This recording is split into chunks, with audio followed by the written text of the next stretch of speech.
As Karen had mentioned earlier, command was involved in every single mission that is carried out by Special Forces. Why were they not involved in the investigation? If they were part of that investigation, we may have found out about those 7 Afghans that were switched just before that flight was to take off. We may have found out that the 7 names on the manifest were not the same 7 people that were on that helicopter with our sons.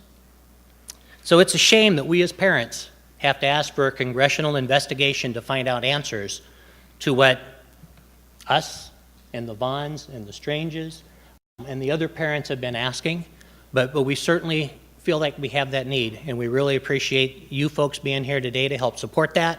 We're pleading with the American people to put the pressure on your congressmen and senators to make sure that that investigation does get started up and we do get some answers as to what was going on. Not so much that we can do anything for our families or our boys, but we want to make sure that our military is taken care of in the future. We're very proud of our military. We've got some great ties with many, many great families of the military that has reached out to us and that have shared our pain. And we want to make sure that their sons and daughters are protected and allowed to fight to the top of their abilities. Quite frankly, with our rules of engagement that we have right now, our military is not allowed to do that. We have got the finest fighting military of anybody in the world. And when our hands are tied back because of rules of engagement or any other type of thing that our government happens to be chasing at this point, we're wrong. Many times deadly, deadly wrong. Thank you.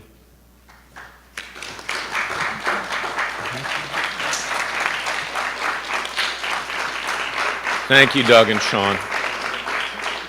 Well said. I next want to introduce Charles Strange, whose son Michael died, also a Navy SEAL, and his wife, Mary Ann Strange. Thank you. Hello, everyone. My name is Charles Strange.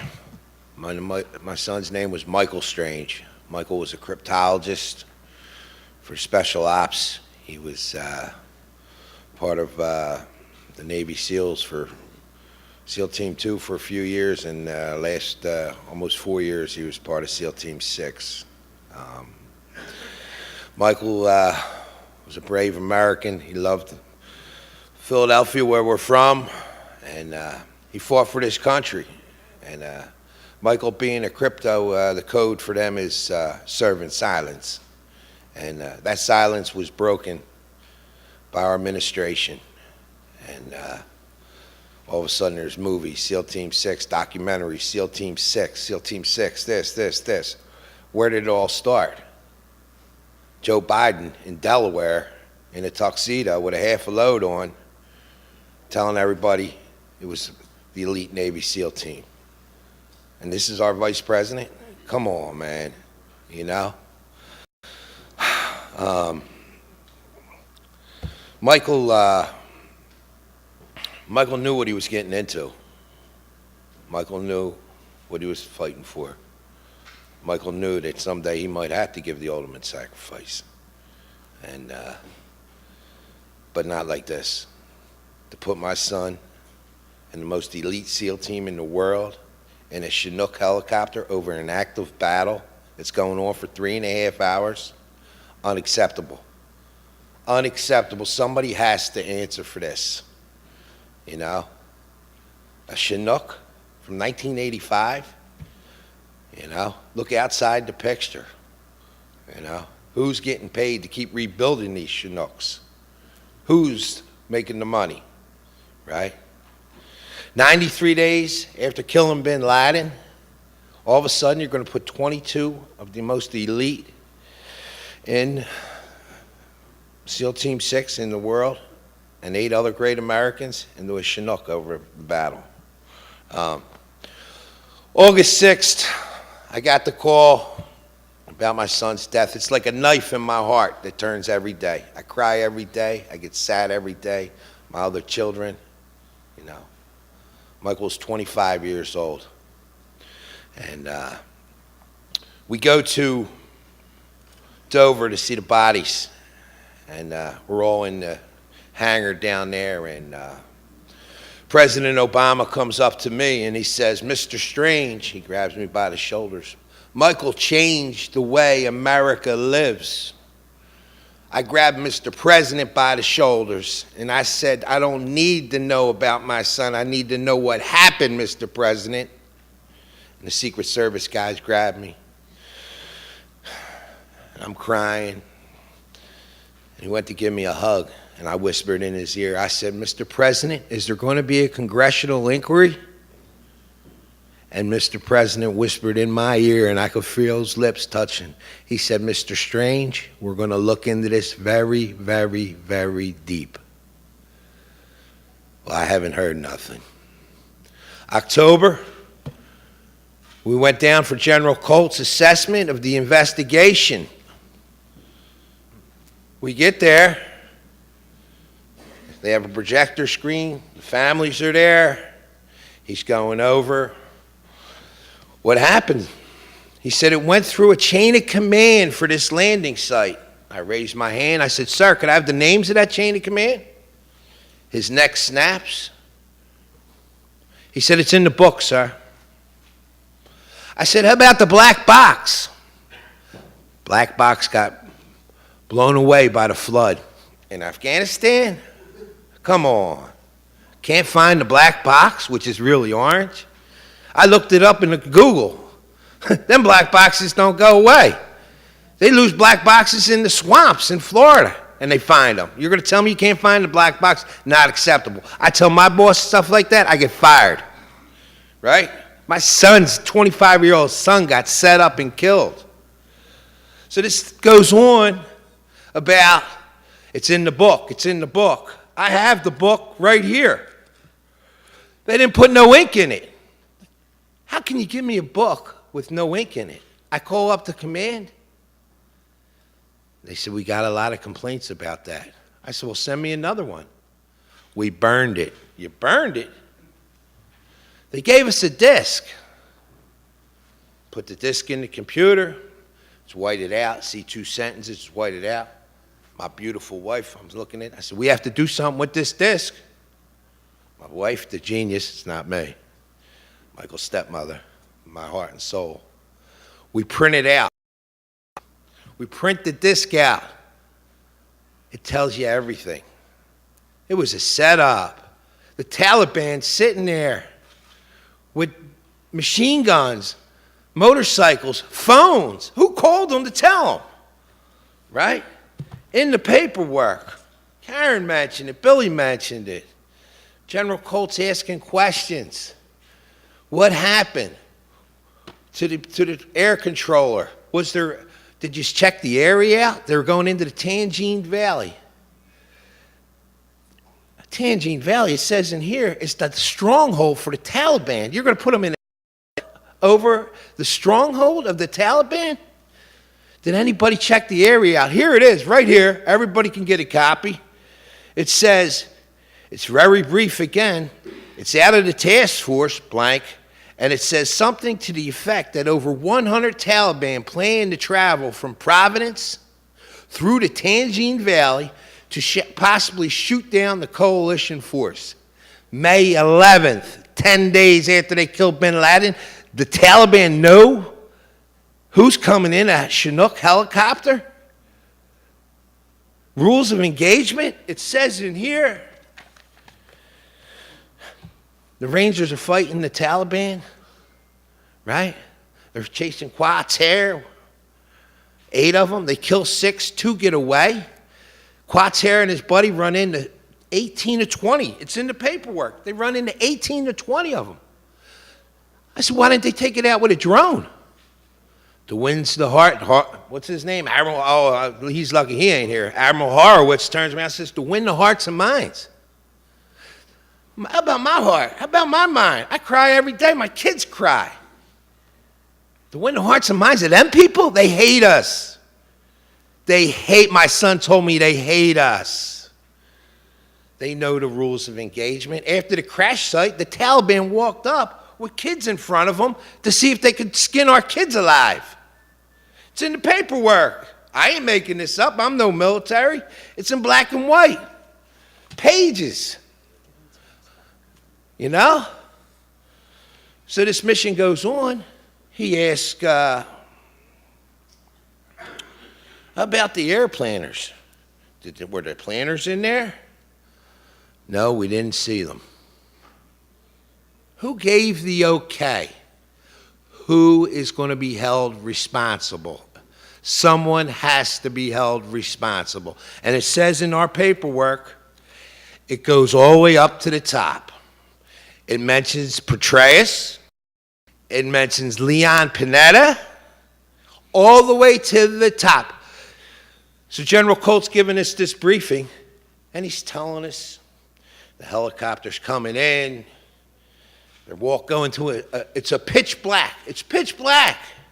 But they see a couple guys on top of a building. They call up the Afghan administration to find out at 2 o'clock in the morning what these guys are doing on the building. You know what they told them? They're hanging crops. Now, I'm from Philadelphia, and we don't have many crops there. But I don't know people that hang crops up at 2 o'clock in the morning. And this is supposedly where the shot came from. General Colt says they shot an RPG 150 to 200 yards in the pitch dark. They have night vision goggles, the Taliban and the Al-Qaeda. They got AK-47s. They got RPGs. They got man pads. When we're changing the rules of engagement here to benefit them, we lost almost 7,000. Our guys coming home, does anybody know the suicide rate for these poor men coming home? It's 1 a day they're killing themselves. 1 a day these men are coming home. Killing themselves. I met men that were over there. Poor kid, you can't pop popcorn around them. We're changing the rules. So he says it's an RPG, a lucky shot. Are we playing basketball, hockey? Is he out of his mind? There's nothing lucky here. All our sons are dead. You know? I raised my hand. I said, General Colt, could it have been a missile? Heat-seeking missile, right? And there's no coincidence that Doherty and Woods might have found some heat-seeking missiles, right? Man pods, thousands of them, and all of a sudden you see what happened to them. All of a sudden, all these SEAL Team 6 guys are disappearing. Something is wrong.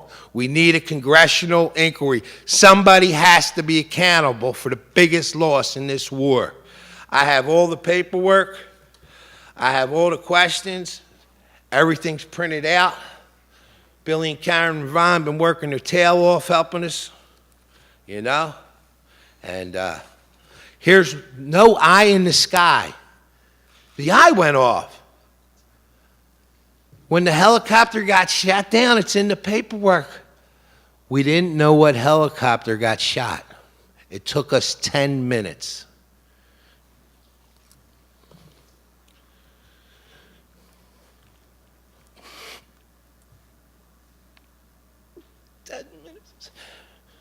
My son, right? My son, Michael, was fighting for his life. Nobody came and helped. They didn't have the Pathfinders there to check the area. Nobody checked the light. Nobody came. Well, who's calling the shots here? This is bullshit. They told me my son had to be cremated. Everybody has to be cremated. My son didn't need to be cremated. I got pictures of my son. He was fighting. He had a gun in his hand. Come on. Fighting for this country, for us. And you're going to lie to me and slap me in the face? I called the command. I said, why'd you cremate my son? My son didn't want to be cremated. He's like, what do you mean? I got pictures of him. When I asked for the autopsy report from Dover, they sent me a disc with pictures. He's sitting there fighting. Everybody was burned beyond record. No, everybody wasn't burned beyond record. Another lie. Somebody has to be held accountable. No Pathfinders. All of a sudden, the eye in the sky don't work. This is all facts. This is from the people that were there. We don't know. Somebody has. This is fact paper. It's all printed out with their testimonies from the guys, the air planners, I don't know, military, AWT, all that stuff. I'm a common guy. I was in the laborers union up in Philadelphia. I'm just learning. I've been learning a lot. I've been talking to a lot of veterans. I'll be in the Acme. Little old lady will say, Mr. Strange. Up in Philadelphia, they did a lot for my son. Mr. Strange, sorry about Michael. I say, what do you say, thank you? I don't say thank you no more. Your mind goes. My son's not here. She says, did they ever find out why they put everybody in one helicopter? General Colt's statement in here when he's questioning these guys. Exact words. Did a red flag go up when you put everybody in the same helicopter? No one knows the names of the Afghans that got on? They're not on the manifest? Something's wrong here. I'm asking for the American people to help us for a change. Something has to be done. This war is not fair. The Afghans and the Taliban, it's their turf. They have more tunnels and more outs than, you seen what they did to Russia? Are you kidding me with these rules of engagement? Air Force Times has a picture. The planes flying like this, symbolizing one arm behind our back. We're losing our sons and daughters, our brave sons and daughters that go and fight for this country. And I'm asking everybody in the press to help us. Please help us get some answers. Would you like to say anything? Well, my closing statement is, and it's in the paperwork, how did you assess the crash? We had 30 plans to assess the crash. We had Black Hawks. We had Pathfinders. We had 140 men go in. You knew it was going to crash? You knew. They knew. Just like the Taliban knew they were coming with 100 guys. They knew May 10th. It's documented that SEAL Team 6 was coming. Who's the leak? Somebody has to be held accountable for. And it's all in black. It's fact. And who's profiting from this? Besides the Taliban and the Al-Qaeda? Huh? Follow the money. And is that what happened in Benghazi? Somebody's leaking something out all of a sudden? Something has to be done, and I'm asking everybody to stand up and please help us. And I'd like to thank my friend here, Larry, for standing up and leading us too with Billy and Karen. That's all I got.